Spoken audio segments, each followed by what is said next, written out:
our YouTube channel Nursing Education BD। এখন আমরা জানবো সরকারি নার্সিং কলেজ ও নার্সিং ইনস্টিটিউটে পড়ার সুবিধা ও অসুবিধা। নার্সিং কলেজে ভর্তি হওয়ার আগে যেসব বিষয়গুলো অবশ্যই জানতে হবে, কারণ কিছু কিছু অসুবিধা রয়েছে বা সুবিধা তো অবশ্যই রয়েছে সরকারি প্রতিষ্ঠানে। আর সুবিধার পাশাপাশি কি কি অসুবিধা আছে সেগুলো অবশ্যই জানতে হবে। পড়াশোনার খরচ বা 3 বছর diploma nursing science and midwifery, 3 বছর মেয়াদি ডিপ্লোমা ইন মিডওয়াইফারি এবং 4 বছর মেয়াদি বিএসসি নার্সিং কোর্সের জন্য। প্রথমে রয়েছে যোগ্যতা। যারা যারা আবেদন করতে পারবেন নার্সিংয়ে, অবশ্যই 3টি কোর্সে ইন্টারমিডিয়েট পাস হতে হবে। যে কোনো গ্রুপ থেকে আবেদন করতে পারবেন। তবে ডিপ্লোমা ইন মিডওয়াইফারিতে শুধুমাত্র মেয়েরাই যে কোনো গ্রুপ থেকে আবেদন করা যাবে। এসএসসি ও এসএসসি মিলে কমপক্ষে 6 পয়েন্ট থাকতে হবে। তবে আলাদাভাবে এসএসসি ও এসিতে 2.5 থাকতে হবে। দুটো মিলে কমপক্ষে 6 পয়েন্ট থাকতে হবে। আর diploma in nursing science and মিডওয়াইফারিতে ছেলেমেয়ে সবাই যে কোনো বিভাগ থেকে যে কোনো গ্রুপ থেকে আবেদন করতে পারবে। এসএসসি ও এসএসসি মিলে কমপক্ষে 6 পয়েন্ট থাকতে হবে। এসএসসিতে আলাদাভাবে 2.5, এসএসসিতে আলাদাভাবে 2.5 থাকতে হবে। আর 4 বছর মেয়াদি বিএসসি নার্সিং কোর্সে বিজ্ঞান গ্রুপের হতে হবে। ছেলেমেয়ে সবাই আবেদন করতে পারবে। তবে এখানে এসএসসি ও এসএসসি মিলে কমপক্ষে 7 পয়েন্ট থাকতে হবে। জীববিজ্ঞান বিষয়টি থাকতে হবে। জীববিজ্ঞান বিষয়টি অপশনাল বা মেইন যে কোনো একটি থাকতে হবে।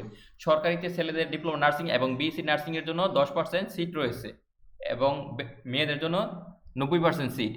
আর যেহেতু সরকারিতে পড়াশোনা সম্পূর্ণ ফ্রি, হোস্টেলে থাকা সম্পূর্ণ ফ্রি। তবে কিছু কিছু প্রতিষ্ঠানে রয়েছে মেয়েদের সব জায়গায় হোস্টেল সুবিধা রয়েছে, সম্পূর্ণ ফ্রি থাকার ব্যবস্থা। তবে কিছু কিছু প্রতিষ্ঠানে ছেলেদের থাকার ব্যবস্থা নেই, অর্থাৎ হোস্টেলে নেই। যেহেতু ছেলেদের সিট কম, বিশেষ করে যেখানে মানে মেডিকেল কলেজ নাই, যেমন কুমিল্লাতে মেডিকেল কলেজ আছে, ঢাকা মেডিকেল কলেজ আছে, বা যেগুলোতে মেডিকেল কলেজ রয়েছে সাধারণত সেগুলোতে ছেলেদের হোস্টেল সিট থাকে। আর সাধারণ জেলা যেমন চুয়াডাঙ্গা, তারপরে কুড়িগ্রাম, ব্রাহ্মণবাড়িয়া, মৌলভীবাজার, এসব জেলাতে সাধারণত ছেলেদের হোস্টেল থাকে না, কারণ সেখানে ছেলেদের সিট কম। সেই ক্ষেত্রে ছেলেদের নিজ খরচে মানে পড়াশোনা করতে হবে, সেজন্য অতিরিক্ত টাকার খরচ মানে টাকা লাগবে, থাকার খরচ। আর তাছাড়া মানে পড়াশোনা সম্পূর্ণ ফ্রি।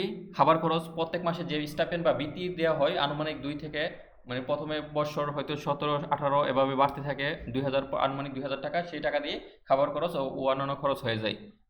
আনুমানিক 2000 টাকার মতন প্রত্যেক মাসে স্টাইপেন্ড বা বৃত্তি পাবেন। আর ভর্তির সময় আনুমানিক 5 থেকে 10,000 টাকা, প্রতিষ্ঠান ভেদে বিএসসিদের ক্ষেত্রে 15,000 টাকাও এমনকি খরচ হতে পারে। সর্বোচ্চ 15,000 টাকা খরচ হতে পারে, আর সর্বনিম্ন 5 থেকে 10,000 টাকা ভর্তির সময় খরচ হতে পারে আনুমানিক। তাছাড়া আর কোনো খরচ নেই। আর প্রত্যেক বছরে বিএসসির জন্য বিশ্ববিদ্যালয়ের ফি এবং ডিপ্লোমা নার্সিং এবং মিডওয়াইফারির জন্য বিএনএমসির একটা পরীক্ষার ফি রয়েছে, আনুমানিক 2 থেকে 5,000 টাকা খরচ হতে পারে প্রতিষ্ঠান ভেদে। আর বিবাহিত হলে আবেদন করা যাবে, কোনো সমস্যা নেই। যদি আগে বিবাহিত হলে আবেদন করা যেত না বা ভর্তি হওয়া যেত না, এখন থেকে বিবাহিত হলে আবেদন করা যাবে। আর এর আগে একটি অসুবিধা ছিল, বয়স 22 বছর হলে আবেদন করা যাবে না। এখন বয়স যতই হোক কোনো সমস্যা নেই। ইন্টারমিডিয়েট পাস করার পর সাথে সাথে 1 বছর মানে একবার প্রথমবার আবেদন করা যাবে, তাছাড়া পরের বছর আবেদন করা যাবে। আর বর্তমান নিয়ম অনুসারে থার্ড টাইমেও নার্সিং ভর্তি পরীক্ষা দেওয়া যায়। সরকারিতে নার্সিং পড়াশোনা ধরতে থাকলে সম্পূর্ণ পড়াশোনা সম্পূর্ণ ফ্রি। আর তাছাড়া বেসরকারিতে পড়তে চাইলে, যারা সরকারিতে চান্স পাবে না, বেসরকারিতে পড়তে চাইলেও সরকারি ভর্তি পরীক্ষায় কমপক্ষে 40 পেতে হবে। 100-র মধ্যে কমপক্ষে 40 পেতে হবে, তাহলে বেসরকারিতে আবেদন করা যাবে। তবে বেসরকারি সার্টিফিকেট আর সরকারি সার্টিফিকেট মানে দাম একই, মানে চাকরির ক্ষেত্রে কোনো অসুবিধা নেই। সরকারিতে পড়াশোনা ফ্রি, আর বেসরকারিতে টাকা দিয়ে পড়তে হয়। প্রতিষ্ঠান ভেদে বেসরকারিতে ডিপ্লোমা নার্সিং এবং মিডওয়াইফারি 1.5 থেকে 2.5 লক্ষ টাকা বা তার চেয়েও বেশি খরচ হতে পারে। আর ডিপ্লোমা নার্সিংয়ে, বিএসসি নার্সিংয়ে 2.5 থেকে 3 লক্ষ টাকা খরচ হতে পারে, থাকা খাওয়া ব্যতীত।